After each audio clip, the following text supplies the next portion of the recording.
সৈয়দ মুজতবা আলীর গল্প রসগোল্লা।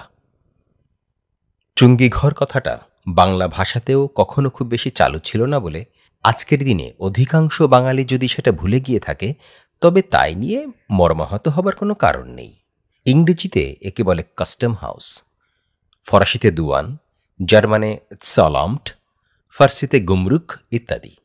এতগুলো ভাষাতে যে এই লক্ষ্মী ছাড়া প্রতিষ্ঠানটির প্রতিশব্দ দিলুম, তার কারণ আজকের দিনে আমার ইয়ার, পাড়ার পাঁচু, ভূত সবাই সরকারি, নিম সরকারি, মিন সরকারি পয়সায় নিত্যি কায়রো, কান্দাহার, প্যারিস, ভেনিস সর্বত্র নানাবিধ কনফারেন্স করতে যায় বলে। আর পাকিস্তান হিন্দুস্তান গমনাগমন তো আছেই। ওই শব্দটি জানা থাকলে তড়িঘড়ি তার সন্ধান নিয়ে আর 5 জনের আগে সেখানে পৌঁছতে পারলে তাড়াতাড়ি নিষ্কৃতি পাওয়ার সম্ভাবনা বেশি। ওটাতে ফাঁকি দেবার চেষ্টা কস্মিন কালেও করবেন না, বরঞ্চ রহমত কাবুলিকে তার হক্কের কড়ি থেকে বঞ্চিত করলে করতেও পারেন, কিন্তু তার দেশের গুমরুকটিকে ফাঁকি দেবার চেষ্টা করবেন না। কাবুলিওয়ালা ফিল্ম আমি দেখিনি, রহমত বোধ করি সেটাতে তার গুমরুককে এড়াবার চেষ্টা করেননি। কেন? ক্রমশ প্রকাশ্য।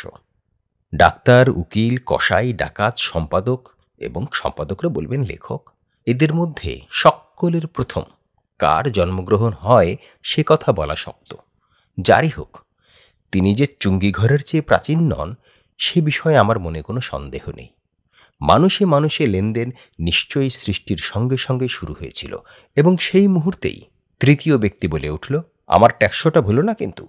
তা সে তৃতীয় ব্যক্তি গায়ের মোড়লই হন, 50খানা গায়ের দলপতি হন, কিংবা রাজা অথবা তার কর্মচারী হন, তা তিনি নিন, আমার তাতে কোনো আপত্তি নেই। কারণ এ যাবৎ আমি পুরনো খবরের কাগজ ছাড়া আর কোনো বস্তু বিক্রি করিনি। কিন্তু যেখানে 2 পয়সা লাভের কোনো প্রশ্নই ওঠে না, সেখানে যখন চুঙ্গিঘর তার না হক্কের কড়ি না হক চাইতেই যায়, তখন আমাদের মনে সুবুদ্ধি জাগে, ওদের ফাঁকি দেয়া যায় কি প্রকারে। এই মনে করুন আপনি যাচ্ছিলেন ঢাকা, প্যাক করতে গিয়ে দেখেন মাত্র 2টি শার্ট ধোপার মারপিট থেকে গা বাঁচিয়ে কোনো গতিকে আত্মরক্ষা করতে সমর্থ হয়েছে। স্টেশনে যাবার সময় কিনলেন একটা নয়া শার্ট, ব্যাস আপনার হয়ে গেল। দর্শনা পৌঁছতেই পাকিস্তানের চুঙ্গিঘর হুলুধ্বনি দিয়ে দর্শনে চেয়ে বসবে। তারপর আপনার শার্টটির গায়ে হাত বুলাবে, মস্তক আঘ্রাণ করবে, এবং শেষটায় ধৃতরাষ্ট্র যেরকম ভীমসেনকে আলিঙ্গন করেছিলেন, ঠিক সেই রকম বুকে জড়িয়ে ধরবে। আপনার পাঁজর কখনা পটপট করতে আরম্ভ করেছে, তবুও শুকনো মুখে চিঁচি করে বলবেন, ওটা তো আমি নিজের ব্যবহারের জন্য সঙ্গে নিয়ে যাচ্ছি, ওতে তো ট্যাক্স লাগবার কথা নয়। আইন তাই বলে। হায় রে আইন! চুঙ্গিওয়ালা বলবে, নিশ্চয়ই নিশ্চয়ই, কিন্তু ওটা যদি আপনি ঢাকাতে বিক্রি করেন। তর্কস্থলে ধরে নিলুম আপনার পিতামহ তর্কবাগীশ ছিলেন, তাই আপনি মূর্খের ন্যায় তর্ক তুললেন, পুরনো শার্টও তো ঢাকাতে বিক্রি করা যায়। এই করলেন ভুল।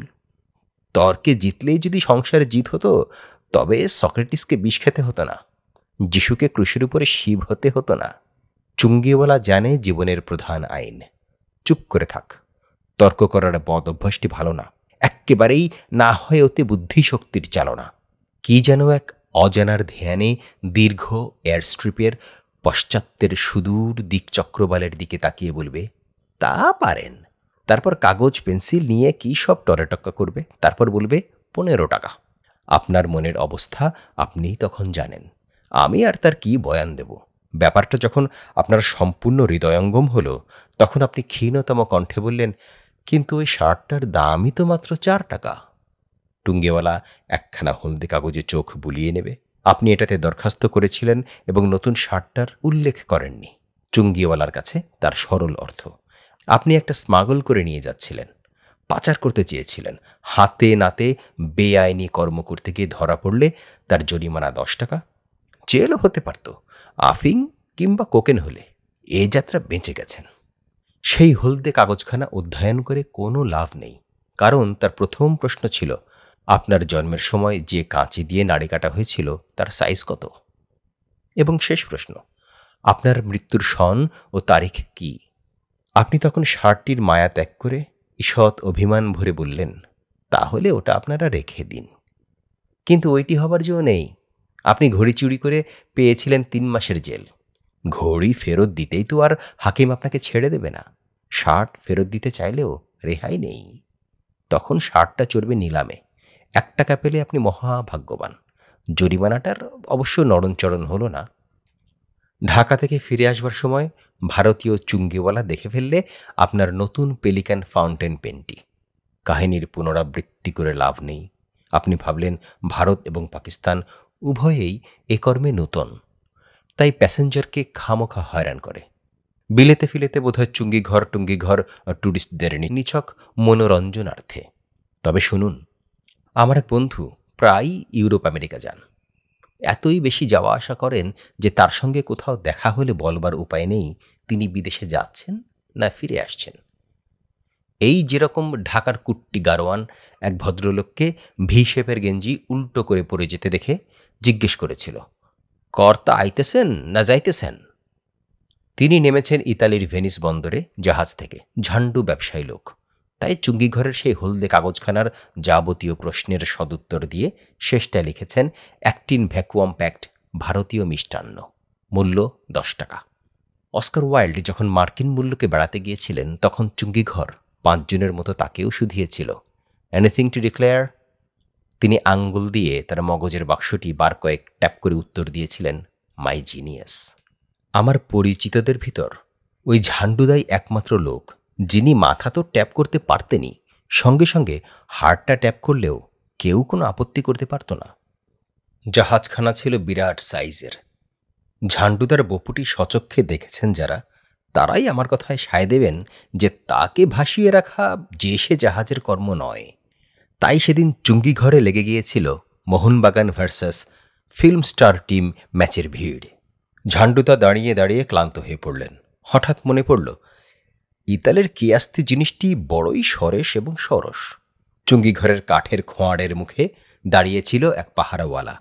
তাকে 1000 লিরার একখানা নোট দিয়ে বুঝিয়ে দিলেন কয়েক বোতল খিয়াস্তি রাস্তার ওধারে দোকান থেকে নিয়ে আসতে। পাহারাওয়ালা খাঁটি খানদানি লোকের সংস্পর্শে এসেছে, ঠাউর করতে পেরে খাঁটি নিয়ে এলো 3 মিনিটেই। পূর্বেই বলেছি, ঝান্ডুদা জন্মেছিলেন তাগড়াই হার্ট নিয়ে। জাহাজে পরিচিত অপরিচিত তথা চুঙ্গিঘরের পাহারাওয়ালা সেপাই চাপরাশি কুলি সবাইকে কিয়স্তি বিলোতে লাগলেন দরাজ দিলে। স্বাস্থ্যপান আরম্ভ হওয়ার পূর্বেই ঝান্ডুদার ডাক পড়ে গেল চুঙ্গির কাউন্টারে। মাল খালাসিতে তার পালা এসে গেছে। নিমন্ত্রিতরা বাহুত। সব্বাইকে দরাজ হাত দুখানা পাখির মতো মেলে দিয়ে বললেন, আপনারা ততক্ষণে ইচ্ছে করুন, আমি এই এলুম বলে। কিয়াস্তি রানীকে বসিয়ে রাখা মহাপাপ। ঝান্ডুদার বাক্স পেঁটরায় এত সব জাত বেজাত হোটেলের লেবেল লাগানো থাকত যে অগা চুঙ্গিওয়ালাও বুঝতে পারত এগুলোর মালিক বাস্তুভিটার তোয়াক্কা করে না। তার জীবন কাটে হোটেলে হোটেলে। আজকের চুঙ্গিওয়ালা কিন্তু সেগুলো খুঁটিয়ে খুঁটিয়ে দেখতে আরম্ভ করলে। প্রথম ভাগের ছেলে যেরকম বানান ভুল করে করে বই পড়ে, লোকটার চেহারাও বদখত, টিংটিঙে রোগা, গাল দুটো ভাঙা, সে গালের হাড় দুটো জোয়ালের মতো বেরিয়ে পড়েছে। চোখ দুটো গভীর গর্তের ভিতর থেকে নাকটাকে প্যাশনের মতো চেপে ধরেছে। নাকের তলায় টুথব্রাশের মতো হিটলারি গোপ। পূর্বেই নিবেদন করেছি, ঝান্ডুদা ঝান্ডু লোক, তাই তিনি মানুষকে তার চেহারা থেকে যাচাই করেন না। এবারে কিন্তু তাকেও সেই নিয়মের ব্যভিচার করতে হলো। লোকটাকে আর চোখে দেখলেন, সন্দেহের নয়নে আমার কানে কানে বললেন, শেক্সপিয়ার নাকি বলেছেন রোগালোককে সমঝে চলবে। আমার বিশ্বাস, আজ যে শেক্সপিয়ারের এত নাম ডাক সেটা ওই দিন থেকেই শুরু হয়, কারণ ঝান্ডুদা আত্মনির্ভরশীল মহাজন, কারো কাছ থেকে কখনো কানাকড়ি ধার ধারেননি। তিনি ঋণ স্বীকার করাতে ওই দিন থেকে শেক্সপিয়ারের যশ পত্তন হয়। চুঙ্গিওয়ালা শুধালে, এই টিনটার ভিতর আছে কি? Indian sweets. ওটা খুলুন। সেটা কি করে হয়? ওটা আমি নিয়ে যাব লন্ডনে, খুললে বরবাদ হয়ে যাবে যে। চুঙ্গিওয়ালা যেভাবে ঝান্ডুদার দিকে তাকালে তাতে যা টিন খোলার হুকুম হলো, 500 ঢ্যাঁটরা পিটিয়ে কোনো বাদশাও ওরকম হুকুম জারি করতে পারতেন না। ঝান্ডুদা মরিয়া হয়ে কাতর নয়নে বললেন, ব্রাদার, এই টিনটা আমি নিয়ে যাচ্ছি আমার এক বন্ধুর মেয়ের জন্য লন্ডনে। নেহাতে চিংড়ি মেয়ে, এটা খুললে সর্বনাশ হয়ে যাবে। এবারে চুঙ্গিওয়ালা যেভাবে তাকালে তাতে আমি 1000 ঢ্যাঁটরার শব্দ শুনতে পেলুম। বিরাট লাশ ঝান্ডুদা, পিঁপড়ের মতো নয়ন করে সকাতুরে বললেন, তাহলে ওটা ডাকে করে লন্ডন পাঠিয়ে দাও, আমি ওখানেই সেটাকে খালাস করব। আমরা এক বাক্যে বললুম, কিন্তু তাতে তো বড্ড খরচা পড়বে, পাউন্ড 5 নিদেন। রস্য শ্বাস ফেলেই বললেন, তাতে আর কি করা যায়। কিন্তু আশ্চর্য, চুঙ্গিওয়ালা তাতেও রাজি হয় না। আমরাও অবাক, কারণ এই আইন তো সকলেরই জানা। ঝান্ডুতে একটুখানি দাঁত কিড়িমিড়ি খেয়ে লোকটাকে আইনটার মর্ম প্রাঞ্জল ভাষায় বোঝালেন। তার অর্থ, টিনের ভিতরে বাঘ, ভাল্লুক, কোকেন, হেরোইন যাই থাকুক, ও মাল যখন সোজা লন্ডন চলে যাচ্ছে, তখন তার পুণ্যভূমি ইতালি তো আর কলঙ্কিত হবে না। আমরা সবাই কসাইটাকে বোঝাবার চেষ্টা করলুম ঝান্ডুদার প্রস্তাবটি অতিশয় সমীচীন এবং আইনসঙ্গতও বটে। আমাদের দল তখন বেশ বিরাট আকার ধারণ করেছে। কিয়াস্তি রানীর সেবকের অভাব ইতালিতে কখনো হয়নি। প্রাচুর্য থাকলে পৃথিবীতেও হতো না। এক ফরাসি উকিল কায়রো থেকে পোর্ট সাইদে জাহাজ ধরে, সে পর্যন্ত বিনা ফিজে লেকচার ঝাড়লে। চুঙ্গিওয়ালার ভাবখানা সে পৃথিবীর কোনো ভাষাই বোঝে না। ঝান্ডুদা তখন চটেছেন, বিড়বিড় করে বললেন, শালা, তবে খুলছি, কিন্তু বেটা তোমাকে না খাইয়ে ছাড়ছি রে।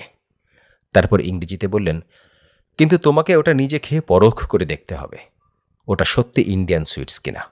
শয়তানটা চট করে কাউন্টারের নিচ থেকে টিন কাটার বের করে দিলে। ফরাসি বিদ্রোহের সময় গিলোটিনের অভাব হয়নি। ঝান্ডুদা টিন কাটার হাতে নিয়ে ফের চুঙ্গিওয়ালাকে বললেন, তোমাকে কিন্তু ওই মিষ্টি পরখ করতে হবে নিজে, আবারও বলছি। চুঙ্গিওয়ালা একটু শুকনো হাসি হাসলে, শীতে বেজায় ঠোঁট ফাটলে আমরা যেরকম হেসে থাকি। ঝান্ডুদা টিন কাটলেন। কি আর বেরোবে, বেরোলো রসগোল্লা।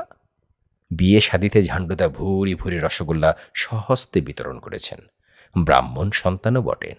কাঁটা চামচের তোয়াক্কা না করে রসগোল্লা হাত দিয়ে তুলে প্রথমে বিতরণ করলেন বাঙালিদের, তারপর যাবতীয় ভারতীয়দের, তারপর সবাইকে, অর্থাৎ ফরাসি, জার্মান, ইতালির স্প্যানিয়ার্ডদের। মাতৃভাষা বাংলাটাই বহুত তকলিফ করে বরদাস্ত করেও কাবুতে আনতে পারেনি। কাজেই গণ্ডা তিনেক ভাষায় যখন বাঙালির বহু যুগের সাধনার ধন রসগোল্লার যে বৈতালিক গীতি উঠেছিল, তার ফটোগ্রাফ দিই কী প্রকারে। ফরাসিরা বলেছিল এ পাতা, জার্মানরা ক্লার্কে, ইতালিয়ানরা ব্র্যাভো, স্প্যানিশরা দেলিসজো দেলিসজো, আরবরা ইয়াসালাম ইয়াসালাম। তামাম চুঙ্গিঘর তখন রসগোল্লা গিলছে, আকাশে বাতাসে রসগোল্লা। কিবিজম বা দাদাইজমের টেকনিক দিয়েই শুধু এর ছবি আঁকা যায়। চুঙ্গিঘরের পুলিশ, বরকন্দাজ, চাপরাশি স্পাই সকলেরই হাতে রসগোল্লা। প্রথমে ছিল ওদের হাতে কিয়াস্তি, আমাদের রসগোল্লা। এক লহমায় বদলা বদলি হয়ে গেল। আফ্রিকার একজন খ্রিস্টান নিগ্রো আমাকে দুঃখ করে বলেছিলেন, খ্রিস্টান মিশনারিরা যখন আমাদের দেশে এসেছিলেন তখন তাদের হাতে ছিল বাইবেল, আমাদের ছিল জমিজমা। কিছুদিন বাদেই দেখি ওদের হাতে জমিজমা, আমাদের হাতে বাইবেল, আমাদের হাতে কিয়াস্তি। ওদিকে দেখি ঝান্ডুদা আপন ভড়িটি কাউন্টারের উপরে চেপে ধরে চুঙ্গিওয়ালার দিকে ঝুঁকে পড়ে বলছেন বাংলাতে, এটা খেয়ে দেখ। তার হাতে একটি সরেস রসগোল্লা। চুঙ্গিওয়ালা ঘাড়টা একটু পিছনের দিকে হটিয়ে গম্ভীর রূপ ধারণ করেছে। ঝান্ডুদা নাছোড়বান্দা সামনের দিকে আর একটু এগিয়ে বললেন, দেখছো তো সবাই খাচ্ছে, কোকিন নয়, আফিমও নয়, তবু নিজেই চেখে দেখো এ বস্তু কি। চুঙ্গিওয়ালা ঘাড়টা আরও পিছিয়ে নিলে। লোকটা অতি পাষণ্ড, একবারের তরে সরিটরি বললে না। হঠাৎ বলা নেই কওয়া নেই ঝান্ডুদা তামাম ভুড়িখানা কাউন্টারের উপরে চেপে ধরে ক্যাক করে পাকড়ালেন চুঙ্গিওয়ালার কলার, আর ডান হাতে থেবড়ে দিলেন একটা রসগোল্লা ওর নাকের উপরে। ঝান্ডুদার তাগ সবসময়ে অতিশয় খারাপ। আর সঙ্গে সঙ্গে মোটা গলায়, শালা তুমি খাবে না, তোমার গুষ্টি খাবে, বেটা তুমি মস্করা পেয়েছ।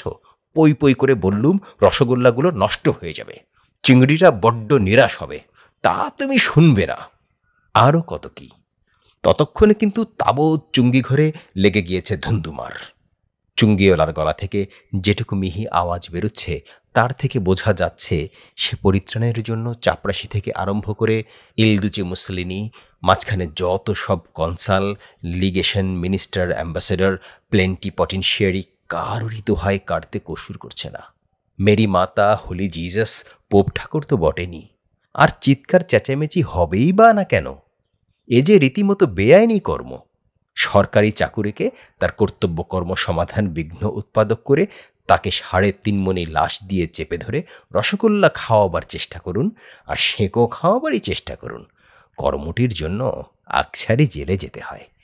ইতালিতে এর চেয়ে বহুত অল্পেই ফাঁসি হয়।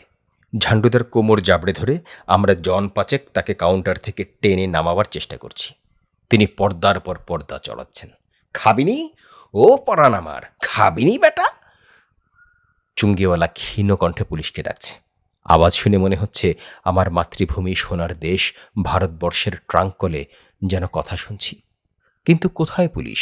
চুঙ্গি ঘরের পাইক, বরকন্দাজ, ডান্ডাবর্দার, আশ্বরদার, বেবাক, চাকর, নফর বিলকুল বেমালুম গায়েব। এ কি ভানুমতি, এ কি ইন্দ্রজাল! দেখি ফরাসি উকিল আকাশের দিকে দুহাত তুলে অর্ধ নিরিমিলিত চক্ষে গদ গদ কণ্ঠে বলছে, ধন্য পুণ্যভূমি ইতালি, ধন্য পুণ্যনগর ভেনিস। এ ভূমির এমনই পুণ্য যে হিদেন রসগোল্লা পর্যন্ত কোন মিরাকল দেখাতে পারে। কোথায় লাগে মিরাকল অফ মিলান এর কাছে? এ যে সাক্ষাৎ জাগ্রত দেবতা। পুলিশ মুলিশ সবাইকে ঝেঁটিয়ে বার করে দিলেন ওখান থেকে। ওহ, এর নাম হবে মিরাকল দ্য রসগোল্লা। উকিল মানুষ, সোজা কথা প্যাচ না মেরে বলতে পারেন না। তার উচ্ছ্বাসের মূল বক্তব্য, রসগোল্লার নেমোখারাম করতে চায় না ইতালীয় পুলিশ বরকন্দাজরা, তাই তারা গা ঢাকা দিয়েছে। আমরা সবাই এক বাক্যে সায় দিলুম। কিন্তু কে এক কাষ্ঠরসিক বলে উঠল, রসগোল্লা নয়, কিয়াস্তি। আরও 2-4 পাষণ্ড তাই সায় দিল। ইতিমধ্যে ঝান্ডুদাকে বহু কষ্টে কাউন্টারের এদিকে নামানো হয়েছে। চুঙ্গিওয়ালা রুমাল দিয়ে রসগোল্লার থ্যাবড়া মুছতে যাচ্ছে দেখে তিনি চেঁচিয়ে বললেন, ওটা পুছিসনি, আদালতে সাক্ষী দেবে, এক্সিবিট নাম্বার 1। এদিকে তখন বেটিং লেগে গিয়েছে। ইতালিয়ানরা কিয়াস্তি পান করে না রসগোল্লা খেয়ে সবাই গা ঢাকা দিয়েছে, কিন্তু ফয়সালা করবে কে? তাই এই বেটিংয়ে রিস্ক নেই, সবাই লেগে গিয়েছে। কে একজন ঝান্ডুদাকে সদুপদেশ দিলেন, পুলিশ টুলিশ ফের এসে যাবে, ততক্ষণে আপনি কেটে পড়ুন। তিনি বললেন, না, ওই যে লোকটা ফোন করছে, আসুক না ওদের বড় কর্তা। 3 মিনিটের ভিতর বড় কর্তা ভিড় ঠেলে এগিয়ে এলেন। ফরাসি উকিলের বোধহয় সবচেয়ে বড় যুক্তি ঘুষ। 1 বোতল কিয়াস্তি নিয়ে তার দিকে এগিয়ে যাচ্ছিল। ঝান্ডুদা বাধা দিয়ে বললেন, নো। তারপর বড় সাহেবের সামনে গিয়ে বললেন, সিনিয়র, বিফোর ইউ প্রসিড, অর্থাৎ কিনা ময়না তদন্ত আরম্ভ হওয়ার পূর্বে আপনি একটি ইন্ডিয়ান সুইটস চেখে দেখুন। বলে নিজের মুখে তুললেন একটি, আমাদের সবাইকে আরেক প্রস্থ বিতরণ করলেন। বড়কর্তা হয়তো অনেক রকমের ঘুষ খেয়ে ওয়াকিবহাল এবং তালেবর, কিংবা হয়তো কখনো ঘুষ খাননি। না বিয়াইয়ে কানাইয়ের মা যখন হওয়া যায় এবং স্বয়ং ঈশ্বরচন্দ্র যখন এ প্রবাদটি ব্যবহার করে গেছেন, তখন ঘুষ না খেয়েও দারোগা হওয়া তো যেতে পারে। বড়কর্তা একটি মুখে তুলেই চোখ বন্ধ করে রইলেন 2.5 মিনিট। চোখ বন্ধ অবস্থায় আবার হাত বাড়িয়ে দিলেন। ফের আবার। এবার ঝান্ডুদা বললেন, 1 ফোঁটা কিয়াস্তি? কাদম্বিনীর ন্যায় গম্ভীর নিনাদে উত্তর এলো, না, রসগোল্লা। টিন তখন ভোঁ ভোঁ। চুঙ্গিওয়ালা তার ফরিয়াদ জানালে। কর্তা বললেন, টিন খুলেছ তো বেশ করেছ, না হলে খাওয়া যেত কি করে? আমাদের দিকে তাকিয়ে বললেন, এখানে দাঁড়িয়ে আছেন কি করতে? আরও রসগোল্লা নিয়ে আসুন। আমরা সুরসুর করে বেরিয়ে যাবার সময় শুনতে পেলুম বড়কর্তা চুঙ্গিওয়ালাকে বলছেন, তুমিও তো একটা আস্ত গাড়ল, টিন খুললে আর ওই সরস মাল চেখে দেখলে না। কিয়াস্তি না রসগোল্লা, সে বেটের সমাধান হলো। ইতালির প্রখ্যাত কবি ফিলিকাজা গেয়েছেন, ইতালি ইতালি এত রূপ তুমি কেন ধরেছিলে হায়, অনন্ত ক্লেশ লেখা ও ললাটে নিরাশার কালিমায়। আমিও তার স্মরণে গাইলুম, রসের গোলক এত রস তুমি কেন ধরেছিলে হায়, ইতালির দেশ ধর্ম ভুলিয়া লুটাইল তব পায়ে।